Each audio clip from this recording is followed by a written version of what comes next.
নমস্কার, আমার কবিতার নাম দিনে হই একমত, কবি রবীন্দ্রনাথ ঠাকুর। দিনে হই একমত, রাতে হই আর, রাতে যে স্বপন দেখি মানে কি যে তার। আমাকে ধরিতে যে এলো ছোট কাকা, স্বপনে গেলাম উড়ে মেলে দিয়ে পাখা।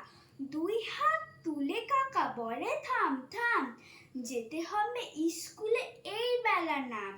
আমি বলি কাকা মিছে করো চেঁচামেচি, আকাশেতে উঠে আমি মেঘ হয়ে গেছি।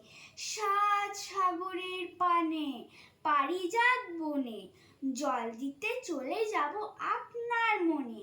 যেমনি এই কথা বলা অমনি হঠাৎ কর কর রবে বাজ মেলে দিল দাঁত। ভয় কাঁপি মা কোথাও নেই কাছাকাছি, ঘুম ভেঙে দেখি আমি বিছানায় আছি। ধন্যবাদ।